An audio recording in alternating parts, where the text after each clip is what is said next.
Este, este relato que nosotros tenemos ante nosotros en esta mañana trata sobre el quinto milagro que Jesús hizo de acuerdo a los relatos de Juan. Es el quinto milagro. Ya hemos dicho varias veces que el Evangelio de Juan está establecido en 7 pilares, 7 milagros que revelan la naturaleza de nuestro Señor Jesucristo. Los milagros no tenían este objetivo de generar fe en las personas, tenían el objetivo de fortalecer la fe por un lado y también revelar la naturaleza divina de nuestro Señor Jesucristo, porque fueron milagros realmente extraordinarios. El primero de ellos, Jesús transforma o convierte agua en vino. El segundo, Jesús sana al siervo de un oficial. Tercer milagro, Jesús sana al paralítico de Betesda. El cuarto milagro, Jesús multiplica los panes y los peces. Y el quinto milagro, Jesús anda sobre el mar. El sexto milagro, que vamos a ver más adelante, Jesús sana a un ciego de nacimiento. Y el séptimo milagro, parece que estos milagros van cada vez mostrándose de una forma más potente y gloriosa. Jesús resucita a Lázaro después de 4 días de fallecido. Son estos relatos que Juan utiliza para mostrarnos entonces la divinidad de nuestro Señor. En este texto, Jesús había acabado de multiplicar los panes, los 5 panes y los 2 peces. Y con estos Jesús alimentó a una multitud. Bajo, eran 5.000 personas las que fueron beneficiadas, cristianos y no cristianos. Y dice el texto, en este contexto, que aquellos hombres que fueron beneficiados por la multiplicación y al ver la obra que Jesús había hecho, dijeron verdaderamente es el profeta que había de venir al mundo. Y quisieron apoderarse de él, dice Juan, para hacerle rey. Pero él volvió a retirarse al monte solo. Esto es muy importante que nosotros observemos, porque aquí hay un detalle que nos llama la atención. Este milagro que Jesús hizo aquí, caminar, que el quinto milagro, caminar sobre las aguas, no debe ser confundido con el otro milagro que Jesús hizo también cuando él calmó una tempestad. En aquella ocasión, a diferencia de este milagro, en la otra, Jesús estaba en la barca. La diferencia es que Jesús estaba durmiendo. Y dice la Biblia que las olas entraron en el barco y los discípulos pensaban que ellos se iban a morir. En esta ocasión, Jesús no está en el barco. Jesús está fuera del barco. Pero nos llama la atención que después que Jesús alimentó a esas 5.000 personas, inmediatamente les dijo a los discípulos, porque este milagro lo relata Mateo, lo replica Mateo y Marcos.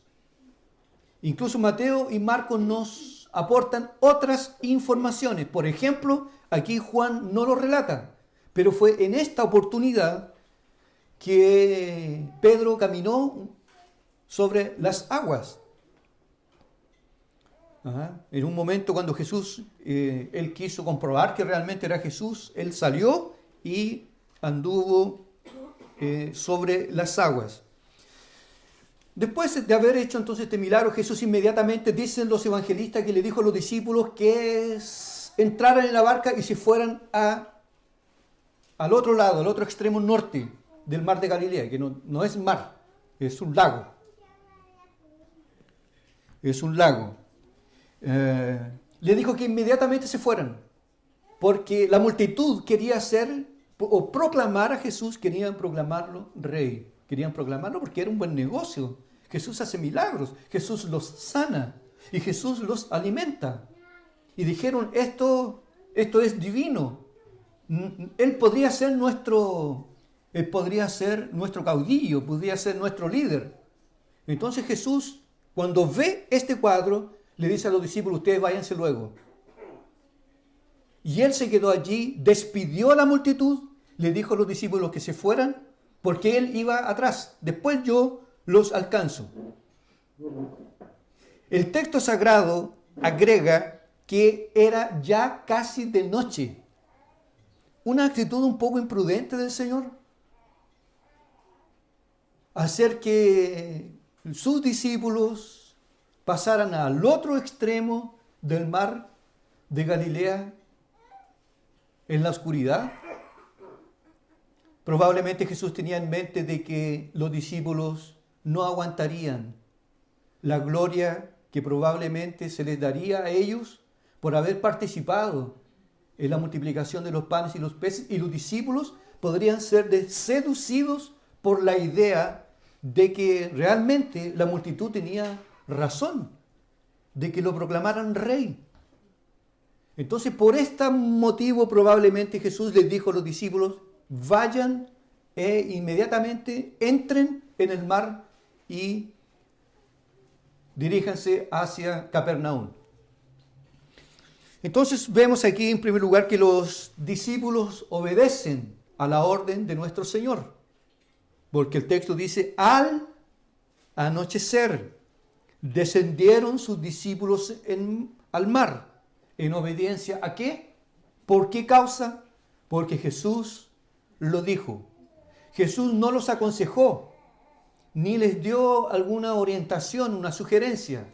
Jesús les dijo, entren y vayan al otro lado. Los sacó de esa multitud que quería proclamarlo rey. No quería que ellos tampoco se contaminasen con esta idea de que el gobierno de nuestro Señor tendría alguna especie de carácter político. O Jesús vino para practicar la justicia, lo que se conoce hoy como la justicia social. Jesús manifestó su poder allí para revelar quién es Él. Y los otros evangelistas incluso dicen que ni siquiera los discípulos entendieron lo que había ocurrido en el milagro de la multiplicación, porque sus corazones aún estaban endurecidos. Pero Jesús va a quebrar ese corazón, va a quebrantar ese corazón y los va a meter a los discípulos ahora en una licuadora. Ellos no saben lo que va a ocurrir, pero el Maestro sí sabe lo que Él va a hacer con sus discípulos. Habían en los discípulos, no solo había incredulidad,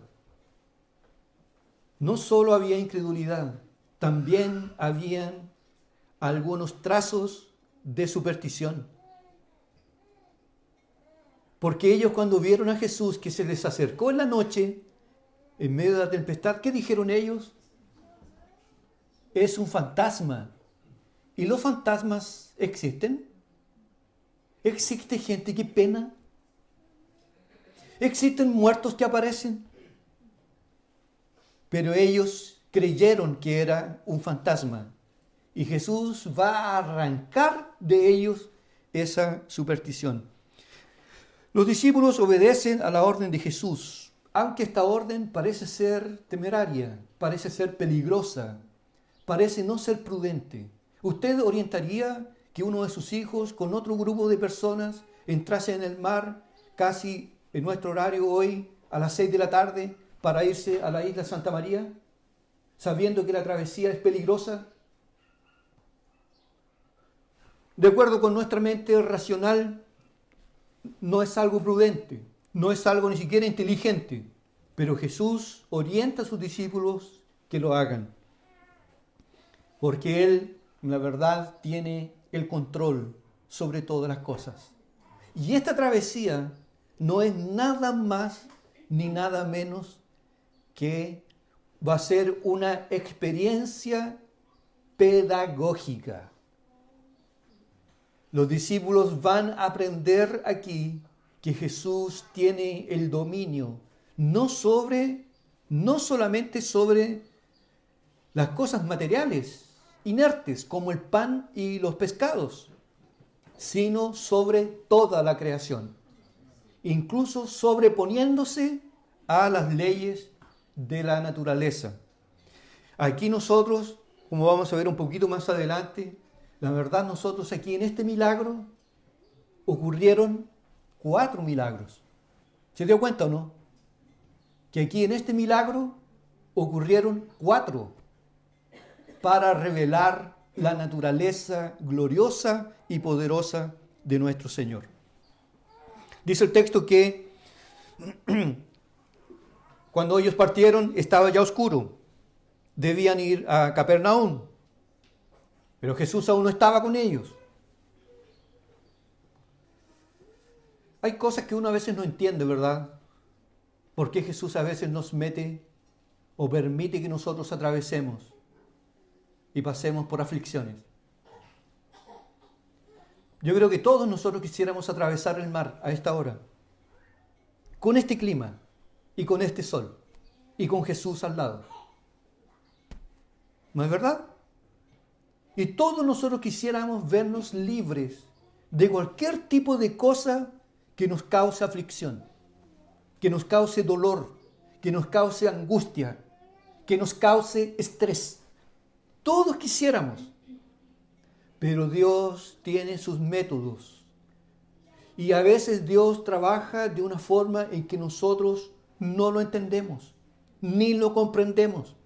Pero Él sabe bien que en tiempos de dificultad, de prueba, de aflicción, es ahí donde nuestro carácter, es ahí donde nuestra fe, ella empieza a desarrollarse, empieza a crecer. O sea, literalmente es como si Dios en algunos momentos de nuestra vida nos coloca en un gimnasio para ejercitar nuestra fe. Porque ¿qué fe ellos ejercitarían si ellos hubiesen pasado al otro día? Por ejemplo, ellos hubiesen salido de acá, de este milagro extraordinario, se hubiesen ido a la casa de una de esas personas que fueron beneficiadas, se hubiesen ido a tomar un café, a haber compartido un buen momento y después haber dormido toda la noche. Y al otro día salir. ¿Qué fe ellos habrían ejercido sobre eso? Ninguna. Ninguna. Porque todo está normal, porque todo está tranquilo. Pero esa es la prueba. Esa es la tentación, dice Santiago, donde nuestra fe, ella empieza a desarrollarse, empieza a ser ejercitada. Y aquí los 12 entraron en el barco. O sea, todo cristiano tendrá que pasar por adversidades y por dificultades en la vida, de las más variadas naturalezas. A veces puede ser una enfermedad, la soledad, la decepción, un jefe, un familiar, un matrimonio mal constituido. Son diferentes. Por eso si nosotros a veces nos ponemos a conversar, nos daremos cuenta que nuestras adversidades a veces son comunes en algunos casos, pero en otros casos son muy variadas. Pero todas ellas se someten a prueba nuestra fe.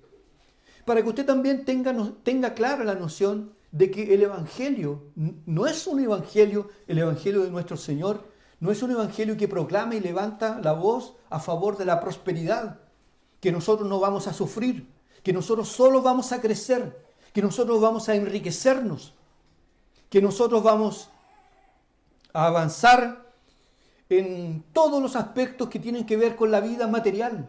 Eso no es Evangelio. El Evangelio de nuestro Señor nos dice que Dios a veces a nosotros nos va a colocar en situaciones donde se va a ver se va a colocar a prueba nuestra fe. Aquí vamos a ver quién es quién. Y estas pruebas son necesarias. Algunas personas salen muy bien, se fortalecen muy bien en las pruebas, pero otras personas a veces revelan que ni siquiera fe tienen en el Señor Jesucristo, va y se escandalizan y abandonan la fe, abandonan el Evangelio. No eran personas convertidas, no eran personas que habían sido transformadas. Entonces, esto es lo primero que nosotros vemos aquí en este texto. Jesús a veces va a hacer con que nosotros caminemos, que nuestra ruta se vea cercada por tribulaciones. Y a veces no pequeñas, incluso a veces con peligro de muerte. En segundo lugar, los discípulos, por ser obedientes al Señor, porque ellos mostraron obediencia, el texto nos dice que ellos reclamaron o que ellos patalearon, ellos sencillamente se sometieron a lo que Jesús les había ordenado. Dice el texto sagrado que cuando ellos fueron entrando en el mar, cuando llegaron al medio del mar, se desató una tempestad. Y entrando en una barca, iban cruzando el mar hacia Capernaum. Estaba ya oscuro, aunque ellos eran pescadores, la gran mayoría de ellos. Jesús aún no había venido sobre ellos, pero Jesús les dijo que iba, ¿verdad? Los evangelistas registran eso. Vayan, yo voy después. Y esta es una cosa que de repente a nosotros nos mata. Nos causa problemas serios. Las demoras de Dios. Cuando Dios se toma su tiempo. Y ese tiempo no es mi tiempo. Quisiéramos nosotros orar y que el milagro ocurriera. Que el dolor desapareciera. Que el familiar no convertido lo sea inmediatamente. Para que deje de darnos problemas, de que la paz pueda llegar, o de que las dificultades por las cuales nosotros pasamos en la vida terminen de una. Pero Dios tiene un tiempo. Dios tiene un tiempo. La Biblia Sagrada utiliza dos términos griegos para el tiempo. La palabra cronos y la palabra kairos. Dios trabaja en el cronos y en el kairos. Trabaja en nuestro tiempo, pero también trabaja en su tiempo. Jesús pudo haber bajado con ellos, pero ellos tenían que ser probados para que su fe fuera ejercitada y pudiera salir triunfante y victoriosa. Así también a veces nosotros debemos aprender a confiar y descansar en el Señor. Que, por ejemplo, usted tiene algún pedido que está clamando a Dios hace más de un año, 2 años, 3 años, y nada, y parece que no hay cambios, y parece que la cosa va cada vez peor, incluso a veces 10, 20, 30 años, y nos vamos a topar con el apóstol Pablo que dijo: ya he rogado 3 veces. He rogado 3 veces que lo saque de mí el aguijón. Pero la voz celestial me dijo: no lo voy a hacer. Te voy a dar gracia. Eso es lo que tú necesitas. Gracia para soportar. Por eso que nosotros tenemos que vivir, hermanos amados, yo y ustedes, quebrantados y descansando siempre en la providencia de Dios. Debemos nosotros entregar todos nuestros pedidos, todos nuestros ruegos, todas las cosas que nos afligen. Debemos entregarlas a Dios y descansar en Él. Pero Él, en su tiempo, en el tiempo de Dios, Él va a manifestar su gracia, su gloria y su misericordia. Y si no lo hace, es porque es mejor. La Biblia nos presenta a Dios no como el siervo de los hombres. sino como el Rey de Reyes y Señor de Señores. ¿Y quién tiene que someterse a quién? Somos nosotros. El problema somos nosotros. El problema es nuestra incredulidad. Si nosotros tuviéramos mucho éxito en todas las cosas que nosotros hiciéramos, nosotros seríamos muy materialistas. Incluso ni siquiera a veces a los cultos apareceríamos, porque tenemos que viajar. Fiestas, vacaciones, eventos. Pero Dios sabe lo que hace con nosotros. Y las pruebas hacen con que nosotros nos tornemos dependientes de Dios y descansemos en su divina providencia. Es fácil a veces que nos veamos tentados por no entender o rebelarnos. Y más encima aparecen estos falsos profetas diciendo: yo no acepto la enfermedad, yo no acepto este diagnóstico, yo no acepto la miseria, yo no acepto los dolores, yo no acepto esto, yo no acepto esto otro. Yo declaro, yo decreto, yo libero prosperidad y bendición. Ese no es el evangelio de nuestro Señor Jesucristo. El evangelio de nuestro Señor Jesucristo nos advierte que nosotros pasaremos por dificultades y que a veces incluso parece que ni siquiera vamos a ver a Dios. De hecho, dice el texto sagrado, los otros evangelistas dicen claramente de que ellos no vieron a Jesús, porque Jesús estaba ¿dónde? En el monte. Jesús, después que despidió a la multitud, Jesús se fue al monte. ¿Y qué estaba haciendo allí? Él estaba orando. ¿Por quién? Estaba orando por sus discípulos. Y dice el texto de Marcos y Mateo, de que el Señor los vio, que estaban remando, como a las 3 de la madrugada. Él los vio, pero ellos no lo veían. Entonces es muy común que nosotros a veces ni siquiera, a veces vamos a sentir la presencia de Dios. No vamos ni siquiera a ver la mano de Dios, pero Él sí nos ve. Sus ojos están atentos. Sus oídos, dice la palabra, están atentos para escuchar el clamor de sus hijos. Se cuenta una vez una ilustración de una mujer, creo que ya lo había comentado esto, una mujer tomó una avioneta y salió. De repente se topó con un huracán en Estados Unidos. Y ella, con la pura fuerza del viento, ella perdió la noción hacia dónde iba. Y pidió ayuda por radio al controlador. Y dijo la mujer: yo no veo nada, ni veo a nadie, y no sé para dónde voy. Pero el controlador le respondió: usted no me ve, pero yo la estoy viendo aquí, en el radar. Así que diríjase al norte, salga de ahí. Y se dirigió con el avión hacia el norte y llegó y bajó. Eso es muy común que pase con nosotros en nuestra vida cristiana. A veces parece que Dios no está. A veces parece que Dios demora. Parece que Dios no nos ama. Y a veces el diablo viene y dice: es el pecado, es tu pecado, es la ira de Dios. Esto es la ira de Dios. Y no es ni lo uno ni lo otro. Es necesario, dice el apóstol Pablo, que nosotros pasemos por muchas tribulaciones antes de entrar en el reino de los cielos. Así que no debemos asustarnos, porque las pruebas nosotros tendremos que pasarlas.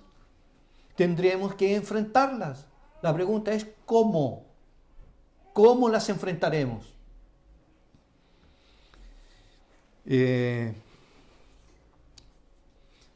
Jesús estaba orando por ellos. Ellos no lo sabían. Porque quien relata esto, relata después que todo esto ocurrió. Por inspiración divina, o que no había nadie que estaba viendo a Jesús orando y a los discípulos en el mar. Esto pasó después, obviamente. Nosotros parecía que estábamos solos, pero Jesús estaba a kilómetros arriba estaba orando, estaba intercediendo por nosotros. Y en su oportuno momento Jesús bajó y fue hasta los discípulos. El apóstol Pablo dice que es necesario que entremos en el reino de Dios por medio de muchas tribulaciones. Es por eso que debemos rogar y pedir que Dios nos dé paciencia, que Dios nos dé fe para soportar y mantenernos tranquilos, confiando que todo lo que nos ocurre es para nuestro bien. Que a veces nosotros, si subimos en la vida, ni siquiera estamos preparados, nuestro carácter no está preparado para enfrentar o asumir determinadas bendiciones. Entonces Dios a veces viene y nos coloca en situaciones difíciles para depender, para confiar, para descansar, para que entendamos que nosotros no tenemos poder para nada y que dependemos completamente de la gracia y de la misericordia de Dios. En tercer lugar, Jesús vino a ellos en tiempo de aflicción. Se desató una tempestad, dicen los evangelistas. Y cuando uno pasa por tribulaciones, no se agolpan sobre nuestra mente diversos miedos y temores. Si a nosotros nos dicen que tenemos que operarnos, ya pensamos inmediatamente que es muerte. Ya empezamos al tiro. Voy a morir. Y no ha sido así. La incredulidad a veces, hermanos, hace que nosotros nos olvidemos de la divina providencia. Porque cuántas veces Dios, por ejemplo, los discípulos, ellos se espantaron, ¿verdad?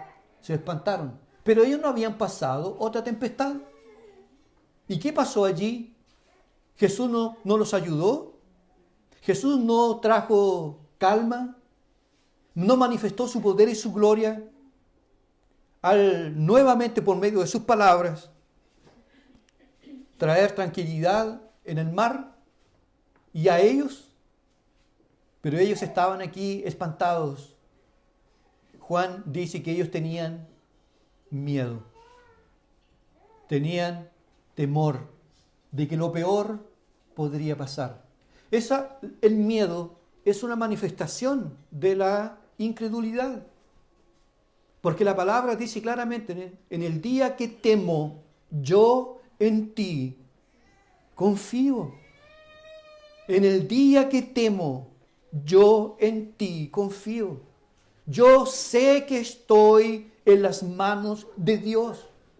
Y que si tengo que pasar por este túnel oscuro, mi consuelo, mi gozo, mi paz, es que no estoy solo, que Dios está conmigo. Y que tal vez sea necesario, no me gusta, pero si es necesario, será para mi bien. El apóstol Pablo nuevamente lo dice. Todas las cosas contribuyen para el bien de aquellos que aman a Dios, de aquellos que son llamados según su propósito, según su decreto.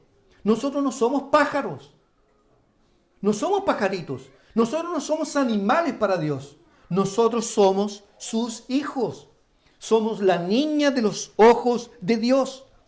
Pero Dios sabe que nosotros tenemos que desarrollarnos, que tenemos que crecer, y para eso Él nos coloca en su gimnasio, para que nuestros músculos puedan ser fortalecidos. En medio de la aflicción, Cristo vino a ellos. Cuando ya habían remado como 25 o 30 estadios, o sea, aproximadamente 5 kilómetros, un poquito más de 5 kilómetros, habían remado, estaban justo al medio del mar, y Jesús empieza a caminar sobre las aguas.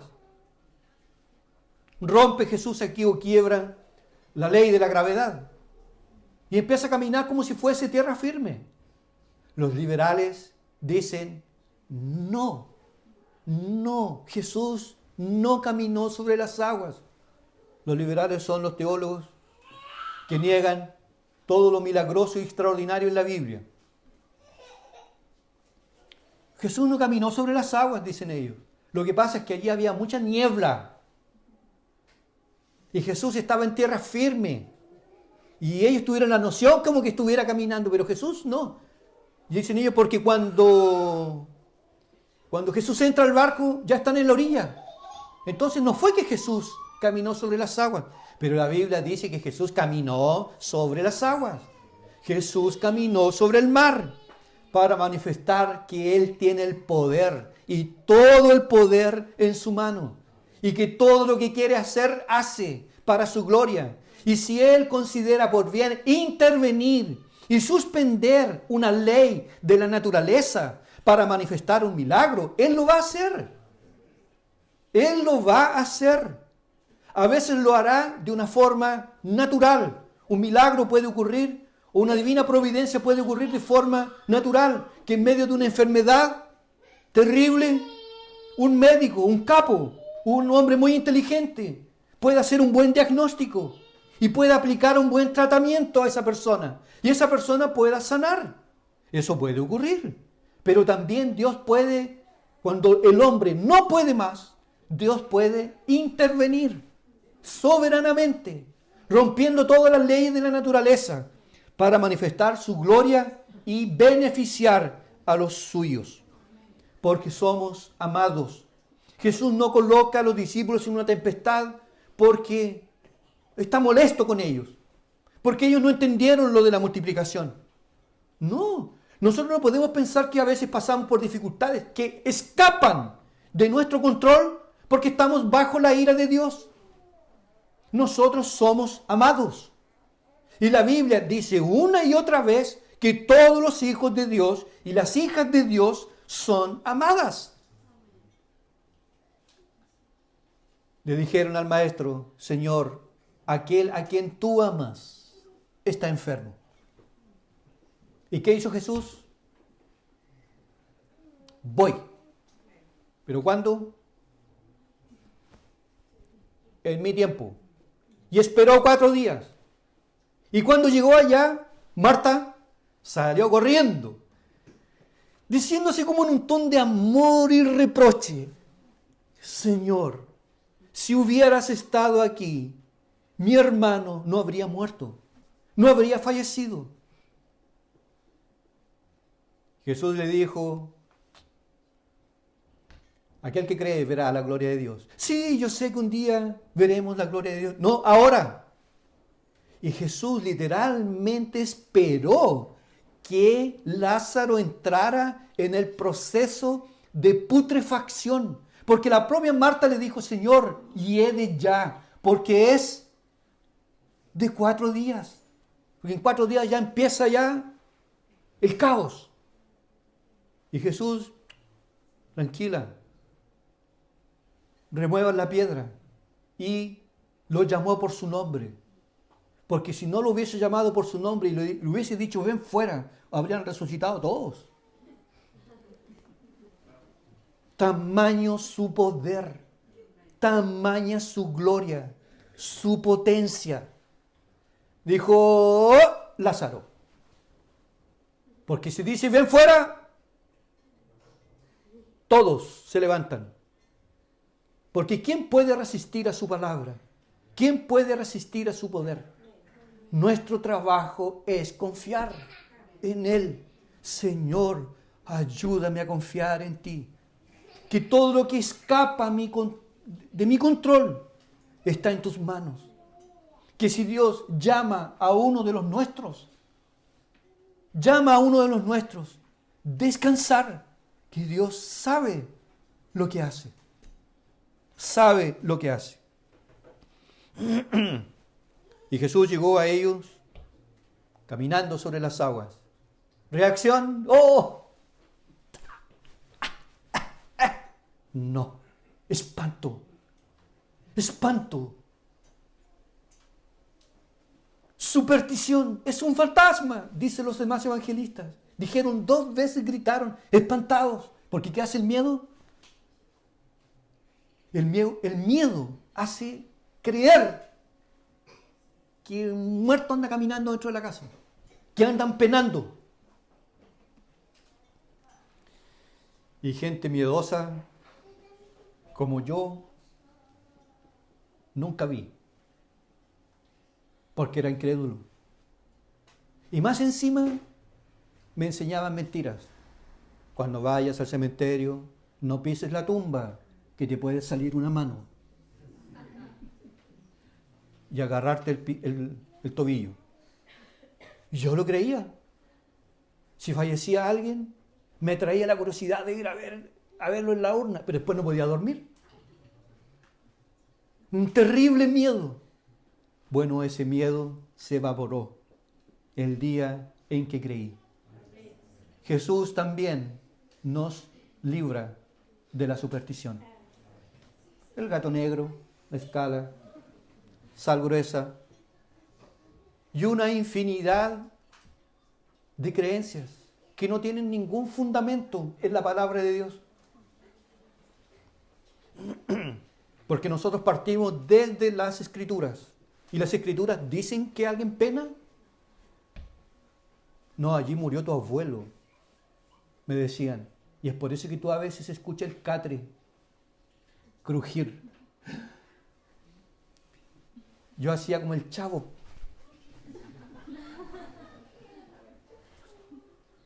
Y a veces me acuerdo que me decían, hoy vamos todos al culto, a las 7 vamos todos al culto, tú te quedas cuidando la casa. Salían y ya el terror empezaba. Ponía una radio vieja que había y ¿saben ustedes, hermanos? Yo me quedaba en medio de la calle. Y cuando veía que mi familia venía llegando del culto, ahí yo entraba como si estaba todo bien. Miedo. Pero el miedo no solamente se manifiesta de esa forma, se manifiesta de varias maneras. A veces pensando que van a ocurrir cosas. En nuestra cabeza va a ocurrir esto, va a ocurrir el pesimismo, va a ocurrir esto. Y resulta que nada de lo que nosotros pensábamos ocurrió. Pero quedamos cansados, porque la incredulidad azota.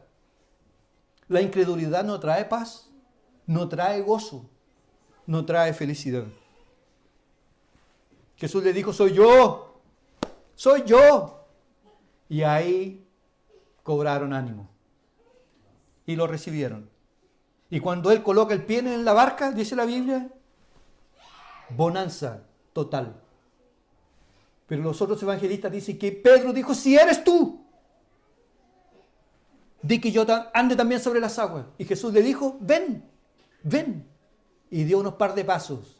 Y Pedro anduvo sobre las aguas. Pero ¿qué hacemos nosotros? Hacemos pebre a Pedro. Pero más cobardes fueron los 11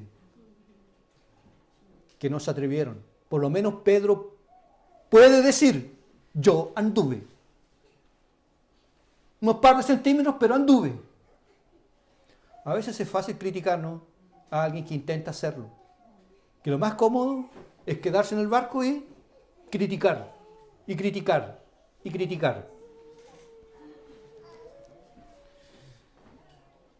Pedro caminó, se hundió porque se guió por la vista. Termino, hermanos, esta breve narrativa de Juan, mostrando la fidelidad de Dios. Porque Jesús le dijo, váyanse a Capernaum, ¿verdad? Y yo voy después. Y cuando Jesús colocó el pie en la barca, ¿a dónde llegaron?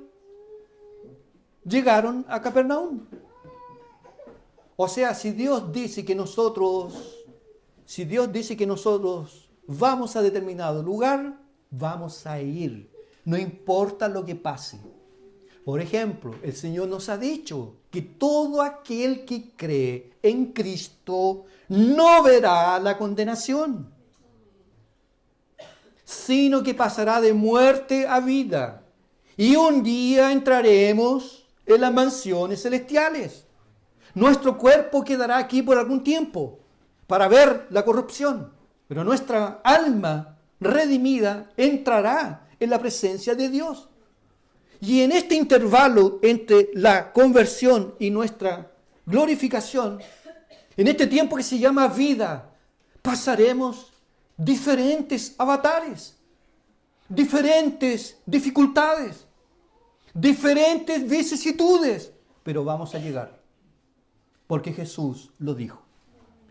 Y la salvación es por la gracia, no es por mérito, no es por empeño, no es por fuerza humana, no es por obra, no es por inteligencia, es por la gracia de Dios. Y Jesús es fiel. Si Él dice que estará con nosotros, va a estar. Si Él dice, anda por aquí, que yo te sustentaré, Él lo hará. El salmista lo dice, yo fui joven y ahora soy viejo, pero nunca he visto a un justo desamparado y que su descendencia mendigue el pan. Así que te puedes morir tranquilo, hermano, porque si Dios te llama hoy, tu viuda va a seguir viviendo. Y tal vez hasta mejor.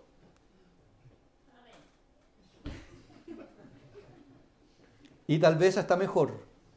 Porque nosotros no dependemos. Tal vez nosotros no dimensionemos esto. Pero finalmente nosotros no dependemos de personas.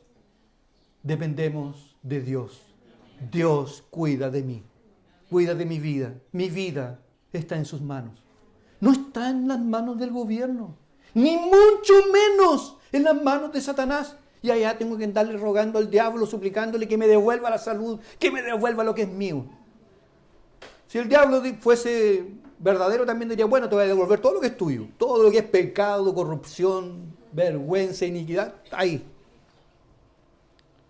El Señor estará con nosotros desde el día de nuestra conversión hasta las entradas en las mansiones celestiales. 4 milagros en uno. ¿Verdad? ¿Cuáles son? 4 milagros en uno. ¿Cuáles son? Jesús camina sobre el mar. ¿Amén? Milagro. Eso es un milagro. Segundo, Jesús calma la tempestad. Tercero, Jesús hace que Pedro camine sobre el mar. Milagro. Cuarto, Jesús muestra su dominio sobre las distancias. Porque dice el texto sagrado, casi que no nos damos cuenta, que cuando Jesús colocó el pie en la barca, ¿qué dice el texto? Versículo 21. Ellos entonces con gusto le recibieron en la barca, la cual llegó enseguida a la tierra donde iban. Y no dice el texto que cuando Jesús viene, ellos estaban en medio del mar. Jesús hizo algo que acercó el barco de una a la orilla. Qué extraordinario es Jesús. Qué maravilloso, qué glorioso. Él tiene el dominio sobre todo. Y eso debemos siempre decirlo a nuestra alma. Alma mía, acuérdate, el Señor es fiel. El Señor no desampara a aquellos que le aman. Y mucho menos a aquellos que día y noche se derriten en lágrimas en su presencia. Señor, salva mi familia, salva a mi madre, salva a mis hermanos, salva a mis hijos, sálvalos, conviértelos. Dios escucha la oración y Dios responde a nuestros clamores. Aplicaciones prácticas. Es mejor sufrir, hermanos, siendo obedientes al Señor, que sufrir por consecuencias de nuestro pecado. Es mucho mejor, dice Pedro, sufrir haciendo el bien que sufrir por hacer el mal. No esperé en Dios, no entendí y ni me di el trabajo y fui y me lancé bajo la responsabilidad de mis propios sentimientos. ¿Y qué pasó? Choque, fracaso, dolor, miseria, vidas destruidas por malas decisiones tomadas. Este texto nos enseña que a veces es mejor sufrir siendo obedientes a Dios. O que me echen del trabajo, que me echen. Y no voy a mentir. Tampoco me voy a acostar con el jefe para subir. No. No, eso no. No voy a transar mis principios. Me voy a la calle. Pero me voy con Dios. O me quedo y subo y con el diablo al lado. Es mejor sufrir siendo obedientes a Dios que sufrir por causa de nuestra desobediencia. Y nuestra desobediencia, escúcheme bien, a veces puede atravesar generaciones. Generaciones enteras. Familias divididas de arriba a abajo por malas decisiones tomadas. Segundo, el sufrimiento es la escuela superior del Espíritu Santo, en la cual Él nos enseña las mayores lecciones en la vida cristiana. ¿Cuándo fue que usted más creció? Cuando estaba afligido, cuando estaba angustiado, cuando estaba atribulado. Porque el Espíritu Santo ahí trabaja. Él está haciendo un vaso de barro. Y la presión de la vida, la presión, las dificultades, son las manos del alfarero que están trabajando en nosotros, a fin de perfeccionar nuestro carácter. Que nuestro carácter, hermanos, es peor que un caballo chúcara. Parece que a veces fuimos bautizados en vinagre o en jugo de limón. Brutos. Parece que no hay afecto natural. Rudos. Nos enojamos, ¡pah! Lanzamos veneno. Y con la misma boca dice Santiago que nosotros bendecimos a Dios, maldecimos a la esposa o al marido. El sufrimiento es la escuela del Espíritu para perfeccionar nuestro carácter y tornarnos mansos y humildes de corazón, para que, oye, ¿qué pasa? Ahora tú eres una mujer diferente. Parece que eres piadosa. ¿Qué pasó? Ahí usted puede decir, es que me estoy congregando en la Iglesia Bautista Reformada. Ahí me están puliendo, ahí me están pasando la lima. La lima la pasa Dios. Y a veces cuando la callosidad es muy fuerte, galletera. Galleta. Para que nos parezcamos finalmente con Cristo Jesús. Pregunto, ¿usted está pasando por alguna aflicción? No se asuste. No se asuste. El Señor está orando por usted. Y el Señor está con usted. Y a su debido momento el Señor manifestará su gracia. Puede que diga sí. Puede que diga no. Lo importante es que Él esté con nosotros. Por eso es que alguien dijo, un puritano dijo, si consideras o tomas a bien hacerme pasar por muchas tribulaciones, hazlo. Solo pido una cosa, no retires de mí tu mirada. No lo soportaría. Que su mirada nos sustente hasta el día final. Gracias, Señor, por tu palabra. Gracias, Señor, por poder meditar en este texto que fue dejado para nuestra vida cristiana. Te rogamos que tengas misericordia de nosotros y que quebrantes nuestros corazones duros, que aprendamos la buena lección por medio de tu palabra sin que haya necesidad que tengamos que pasar por duras pruebas. Pero como somos duros, somos incrédulos, somos orgullosos, tenemos una mente estrecha, racional, filosófica, cuestionamos mucho las cosas, Señor. Por eso te pedimos que nos ayudes a verte en todas nuestras aflicciones y que nuestro carácter pueda ser transformado. Enséñanos a decir perdón, no solo a ti, sino a quien tal vez hemos ofendido. Enséñanos también a perdonar. Enséñanos, Señor, a descansar y confiar en ti, en el mar de las aflicciones. Te damos gracias porque aunque a veces no entendemos, tú sabes lo que haces. Y confiamos y descansamos en tu divina providencia. Bendícenos, Padre, para tu gloria. En el santo nombre de Jesús. Amén.